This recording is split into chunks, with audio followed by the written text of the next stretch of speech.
இப்படி முக்காடு போட்டு 3 மணி நேரமா ஜிஹெச்ல காத்திருக்காங்களே எதுக்காக தெரியுமா? வேற ஒண்ணும் இல்லைங்க, நம்ம கவர்மெண்ட் பிரெக்னென்ட் லேடிஸ்க்கு கொடுக்கக்கூடிய அந்த நியூட்ரிஷன் கிட்ட வாங்குறதுக்காக தான். அவங்க வர சொன்ன டைமுக்கு முன்னாடியே வந்துட்டா, எங்க தீர்ந்துருச்சுன்னு சொல்றாங்களோன்னு. சரி வாங்க உள்ள என்னென்ன இருக்கு, இது எவ்வளவு காஸ்ட் இருக்குன்னு ஓபன் பண்ணி பார்க்கலாம். இந்த டேபிள் டே கட் பண்றதுக்கு கத்திய சாணெல்லாம் பிடிக்கிறா பாருங்க.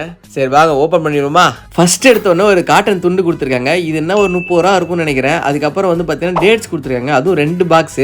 ஒரு பாக்ஸோட ரேட் வந்து 130 ரூபா. டேஸ்ட்டும் நல்லா தான் இருக்கு. அதுக்கப்புறம் நெய் கொடுத்துருக்காங்க. இந்த நெய் வந்து பார்த்தீங்கன்னா 365 ரூபா ரேட்டு. அப்புறம் உள்ள 2 ப்ரோட்டீன் பவுடர் இருந்துச்சு, அதோட ரேட் வந்து பார்த்தீங்கன்னா 588 ரூபா. அப்புறம் சின்னதாக ஒரு கிளாஸ், அது ஒரு 20 ரூபா இருக்கும். அப்புறம் சத்து டானிக் குழந்தை நல்லா புஜிட்டிக்கா விளையாடுறதுக்கு அதோட ரேட் பார்த்தீங்கன்னா 120 ரூபா போட்டிருக்கு. மொத்தம் 3 டானிக் இருந்துச்சு. அப்புறம் ஃபைனலாக இந்த பேஸ்கெட், இது ஒரு 300 ரூபா இருக்கும். ஆக மொத்தத்தில் நமக்கு கிடைச்சது தோராயமாக ஒரு 2500 ரூபா இருக்குன்னு வச்சுக்கோங்களேன்.